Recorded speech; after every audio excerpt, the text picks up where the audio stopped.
शेष साई नारायण की नाभि से कमल की उत्पत्ति तथा उसी कमल से ब्रह्मा का प्राकट्य, विष्णु माया द्वारा ब्रह्मा का मोहित होकर विष्णु से विवाद करना, भगवान शंकर का प्राकट्य, विष्णु द्वारा ब्रह्मा को शिव का महात्म्य बतलाना, ब्रह्मा द्वारा शिव की स्तुति तथा शिव और विष्णु के एकत्व का प्रतिपादन। सूत जी बोले, नारद आदि महर्षियों ने ये वचन सुनने पर संशयग्रस्त होते हुए वरदाता विष्णु को प्रणाम कर इस प्रकार पूछा। ऋषियों ने कहा, हे जनार्दन, आपने मुख्य आदि की सृष्टि का वर्णन किया। अब इस समय जो संशय हमें हो रहा है उसे आप दूर करें। ब्रह्मा से पूर्व में उत्पन्न होने पर भी पिनाक नामक धनुष को धारण करने वाले इष्ट भगवान शिव किस प्रकार अव्यक्त जन्मा ब्रह्मा के पुत्रत्व को प्राप्त हुए और कैसे जगत के स्वामी लोक पितामह अंडज हिरण्यगर्भ भगवान ब्रह्मा की उत्पत्ति हुई, उसे आप हमें बतलाएं। श्री कुर्म बोले, ऋषियों, आप सभी सुने। अमित तेजस्वी शंकर ब्रह्मा के पुत्र रूप में कैसे हुए और कैसे ब्रह्मा कमल से उत्पन्न हुए। विगत कल्प की समाप्ति पर तीनों लोकों में घोर अंधकार व्याप्त हो गया। सर्वत्र केवल जल ही जल था, न कोई देवता आदि थे, न कोई ऋषिजन। उस जनशून्य अत्यंत शांत समुद्र में पुरुषोत्तम नारायण देव शेषनाग की सैया का आश्रय लेकर सोए हुए थे।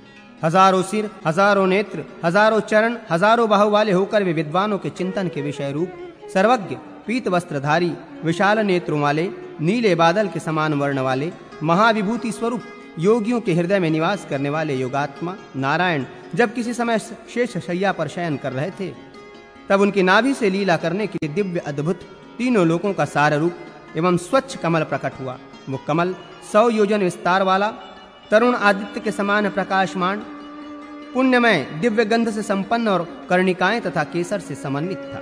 श्रांग नामक धनुष धारण करने वाले श्रांग धर्मा नारायण इसी रूप में बहुत समय से निवास कर रहे थे। तभी एक समय भगवान हिरण्यगर्भ उस स्थान पर गए।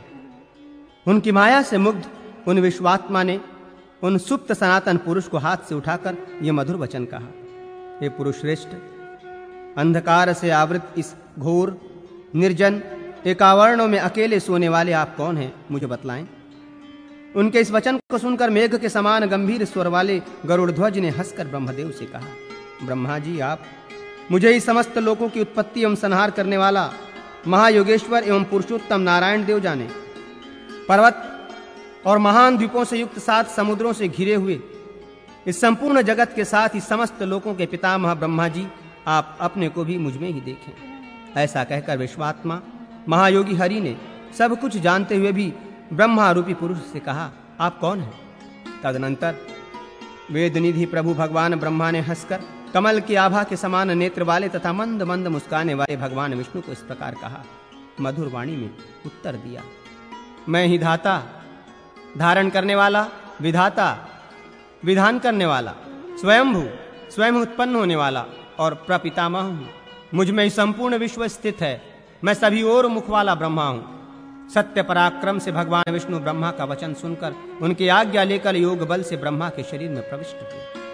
उन देव ब्रह्मा के उदर में देवता, असुर तथा मनुष्यों सहित संपूर्ण त्रिलोकी को देखकर श्री विष्णु को अत्यंत आश्चर्य हुआ। तदनंतर नागराज की शैया पर निवास करने वाले अजात शत्रु ने वे भगवान विष्णु उनके ब्रह्मा के मुख से बाहर निकलकर पितामह ब्रह्मा से बोले, पुरुष श्रेष्ठ, आप भी अब इसी प्रकार मेरे उदर में प्रविष्ट होकर सदा इस विचित्र लोकों को देखें। तब भगवान विष्णु की यह आह्लाद प्रदान करने वाली वाणी सुनकर और पुनः उनका श्री विष्णु का अभिनंदन कर कुशध्वज ब्रह्मा ने लक्ष्मीपति भगवान विष्णु के उदर में प्रवेश किया। सत्य विक्रम ब्रह्मा ने उन्हीं लोगों को भगवान विष्णु के उदर में स्थित देखा जिन्हें श्री विष्णु ने ब्रह्मा के उदर में देखा था। देव के उदर में भ्रमण करते हुए उन्हें हरि विष्णु का कोई अंत न दिखाई दिया। तदनंतर महात्मा जनार्दन ने अपनी इंद्रियों के सभी द्वारों को बंद कर दिया। तब ब्रह्मा ने उनकी नाभि में द्वार प्राप्त किया। सुवर्णमय अंड से उत्पन्न चतुर्मुख ब्रह्मा ने योग बल से उसमें नाभि में प्रवेश कर नाभि से उत्पन्न कमल से अपने रूप को बाहर निकाला। पद्म गर्भ के समान शोभा वाले स्वयंभू जगद्योनि पितामह भगवान ब्रह्मा अरविंद रक्त कमल पर बैठे हुए शोभित होने लगे। अपने को संपूर्ण विश्व का स्वामी तथा परम पद आश्रय मानते हुए उन्होंने ब्रह्मा ने मेघ के समान गंभीर वाणी में पुरुषोत्तम विष्णु से कहा, आपने अपनी विजय की आकांक्षा से इस समय ये क्या किया? अपनी सभी इंद्रियों के द्वारों को क्यों बंद कर दिया? एकमात्र मैं हूं, सबसे बड़ा बलशाली हूं और कोई नहीं है। मुझे कौन पराजित कर पाएगा? लोक नियामक ब्रह्मा का वचन सुनकर नारायण हरि ने सांत्वना पूर्वक ये मधुर वाक्य कहा, आप ही धाता, विधाता और स्वयंभू पितामह हैं। मैंने ईर्ष्या द्वेष के कारण अपने शरीर के द्वारों को बंद नहीं किया, अपितु लीला करने की इच्छा से ही मैंने ऐसा न किया कि आपको बाधा पहुंचाने की दृष्टि से। देवाधिदेव पितामह, आपको भला कौन बाधा पहुंचाना चाहेगा? आपको कुछ अन्यथा नहीं समझना चाहिए। आप मेरे लिए सभी प्रकार से मान्य हैं। मेरे द्वारा जो आपका अपहरण हुआ है उसमें आप सभी प्रकार से अपना कल्याण ही समझें। इसी कारण ब्रह्मन, मेरी प्रीति के लिए आप मेरे पुत्र बने। जगन्नमूर्ति, आप पद्मयोनि इस नाम से विख्यात हैं। तदनंतर भगवान देव ब्रह्मा ने किरीटी विष्णु को वर देकर अत्यंत प्रसन्न होकर पुनः विष्णु से कहा, आप सभी के आत्मरूप हैं, अनंत हैं और सभी के परम ईश्वर हैं। आप सभी प्राणियों की अंतरात्मा हैं तथा आप ही सनातन परम ब्रह्म हैं। मैं ही सभी लोगों की आत्मा एवं लोक महेश्वर हूँ। ये सब कुछ मेरा ही स्वरूप है। मैं परम पुरुष ब्रह्मा हूँ। हम दोनों के अतिरिक्त लोगों का परमेश्वर दूसरा कोई अन्य नहीं है। नारायण और पितामह के रूप में एक मूर्ति ही दो भागों में विभक्त हुई है।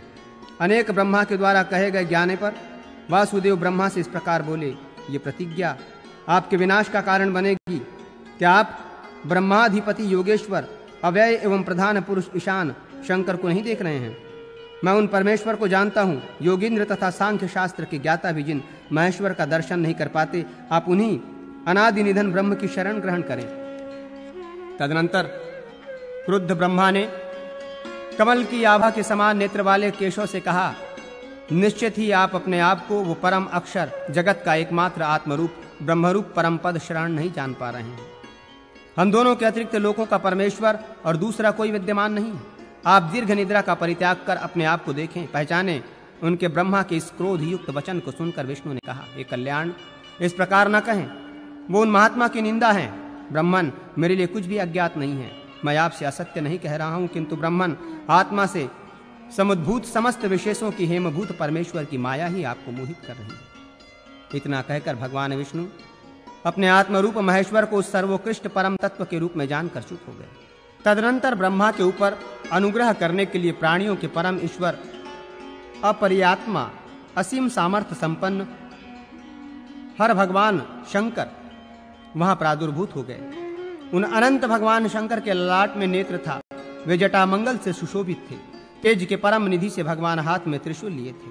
उन्होंने सूर्य, चंद्रमा, ग्रहों तथा नक्षत्रों से गुथी हुई अद्भुत आकार वाली चरणों तक लटकती हुई लंबी दिव्य विशाल माला को धारण कर रखा था। उन ईशान देव को देखकर माया से अत्यंत मोहित लोक पितामह ब्रह्मा ने अपनी रक्षा के लिए पिताम्बरधारी विष्णु से कहा, ये जनार्दन, हाथ में त्रिशूल धारण किए त्रिनेत्रधारी तेज की राशि रूप अपयात्मा, ये कौन अनंत पुरुष यहाँ चला आ रहा है? उनके ब्रह्मा के इस वचन को सुनकर दानवों का मर्दन करने वाले विष्णु ने निर्मल जल में दैवीप्यमान देव ईश्वर को देखा। ईश्वर संबंधी उस परम भाव रूप ब्रह्म भाव को जानकर महेश्वर में परम तत्व का दर्शन कर भगवान विष्णु उठकर गए और देव पितामह से कहने लगे, हे देव, स्वयं प्रकाशित होने वाले सनातन, आदि और अनंत से रहित, अंचित्य, महान, समस्त लोकों के ईश्वर महादेव हैं। ये शंकर, शंभु, ईशान, सर्वात्मा, परमेश्वर, समस्त प्राणियों के एकमात्र स्वामी, योगी, महेश, विमल एवं स्वरूप कल्याण रूप हैं। ये ही धाता, विधाता, प्रधान पुरुष और ईश्वर हैं। यतिजन सन्यासी लोग ब्रह्मा की भावना से भावित होकर जिनका दर्शन करते हैं, वे ही केवल निष्कल महादेव शिवकाल बनकर संपूर्ण जगत की सृष्टि करते हैं, रक्षा करते हैं और संहार करते हैं। वे ही शंकर आ रहे हैं जिन सनातन देव ने पूर्व काल में आप ब्रह्मा को बनाया और आपको वेद प्रदान किया। प्रपितामह, मुझे इनकी ही विश्व योनि सनातन एवं वासुदेव नाम वाली दूसरी मूर्ति समझो। क्या आप ब्रह्मा के भी अधिपति, अव्यय, योगेश्वर को नहीं देख रहे हैं? आपकी दिव्य दृष्टि हो जाए जिससे आप उस परम तत्व को देख सकें। विष्णु से इस प्रकार शैव नेत्र शिव संबंधी ज्ञान प्राप्त कर लोक पितामह ब्रह्मा ने सामने अवस्थित परम ईशान को जाना। उन प्रपितामह ब्रह्मा ने ईश्वर संबंधी परम ज्ञान प्राप्त कर उन्हें पितृरूप देव शिव की शरण ग्रहण की। ओमकार तत्व का अनुस्मरण कर और आत्मा द्वारा मन का निरोध कर उन्होंने अथर्व वेद के मंत्रों से हाथ जोड़ते हुए उन देव की प्रार्थना की। उन ब्रह्मा के द्वारा स्तुति किए जाने पर भगवान परमेश्वर शिव को परम प्रीति हुई और वे मुस्कुराते हुए इस प्रकार बोले, तुम मेरे भक्त हो, इसलिए निसंदेह तुम मेरे ही समान हो। मेरे द्वारा ही पहले संसार की सृष्टि करने के लिए तुम अव्यय को उत्पन्न किया गया। मेरी देह से उत्पन्न तुम मेरी ही आत्मा और आदि पुरुष हो। हे अनध विश्वात्मन, वर मांगो, मैं तुम्हें वर प्रदान करूंगा। कमल से उत्पन्न उन ब्रह्मा ने देवाधिदेव शंकर के इस वचन को सुनकर विष्णु की ओर देखा और उन परम पुरुष पृष्ठध्वज शंकर को प्रणाम कर उनसे कहा, हे भगवान, भूत एवं भविष्य के स्वामी महादेव, अंबिका के पति, मैं आपको ही पुत्र रूप में अथवा आप ही के समान पुत्र प्राप्त करने की इच्छा करता हूं। महादेव, मैं आपकी सूक्ष्म माया द्वारा मोहित कर लिया गया हूं। शिव, मैं आपके परम भाव को यथार्थ रूप में नहीं जानता हूं। देव, आप ही भक्तों के माता पिता भाई तथा मित्र हैं। आप प्रसन्न हो, मैं आपके चरण कमलों में प्रणाम करता हूं और आप ही की शरण ग्रहण करता हूं। तदनंतर जगत के स्वामी वृषध्वज शंकर ने उनके वचन सुनकर पुत्र रूप जनार्दन विष्णु की ओर देखकर ब्रह्मा से कहा, हे पुत्रक, तुमने जैसी इच्छा की है मैं वैसा ही करूंगा। अनध, तुम्हें ईश्वर संबंधी दिव्य ज्ञान प्राप्त होगा। मेरे द्वारा तुम ही सभी प्राणियों के प्रथम सृष्टा के रूप में नियुक्त किए गए हो। अतः देवेश, लोक पितामह, तुम वैसा ही करो। ये नारायण एवं अनंत भगवान विष्णु मेरी श्रेष्ठ मूर्ति है। ये ईशान हरि तुम्हारे योग क्षेम का वहन करने वाले होंगे। ऐसा कहकर प्रसन्न चित्त परमेश्वर शिव ने हाथों से देव ब्रह्मा का स्पर्श कर हरि विष्णु से कहा, हे जगन्न मूर्ति, तुम्हारी भक्ति से मैं तुम पर सर्वथा प्रसन्न हूं। वर मांगो। तत्वतः हम दोनों भिन्न नहीं हैं। इसके बाद महादेव का वचन सुनकर विश्वमय जगन्मय विष्णु ने चतुर्मुख ब्रह्मा की ओर देखकर प्रीति युक्त वाणी में महादेव से कहा, मेरे लिए यही श्लाघनीय वर है कि मैं आप परमेश्वर परमात्मा का दर्शन कर रहा हूं। मेरी आप में भक्ति है। ऐसा ही हो। ये कहकर महादेव ने पुनः विष्णु से कहा, आप सभी कार्यों के कर्ता हैं और मैं अधिदेवता हूं। ये सब कुछ मेरा और आपका ही रूप है, इसमें कोई संदेह नहीं। आप चंद्रमा हैं, मैं सूर्य हूं। आप रात्रि हैं, मैं दिन हूं। आप प्रकृति हैं और मैं ही अव्यक्त पुरुष हूं। आप ज्ञान रूप हैं और मैं ज्ञाता हूं। आप माया रूप हैं और मैं ईश्वर हूं। आप विद्यात्मिकता का शक्ति हैं, मैं शक्तिमान ईश्वर हूं और निष्कल देव परस्वरूप नारायण भी मैं ही हूं। ब्रह्मवादी योगी हम दोनों को एक भाव से ही देखते हैं। हे विश्वात्मन, बिना आपका आश्रय ग्रहण किए योगी मुझे प्राप्त नहीं कर सकते। आप देवता, असुर तथा मनुष्यों से युक्त एवं संपूर्ण जगत का पालन करें। ऐसा कहकर अपनी माया से संपूर्ण प्राणियों को मोहित करने वाले अनादि एवं अनंत शक्ति संपन्न भगवान जन्म, विकास एवं विनाश से रहित अपने अव्यक्त धाम स्थान को चले गए।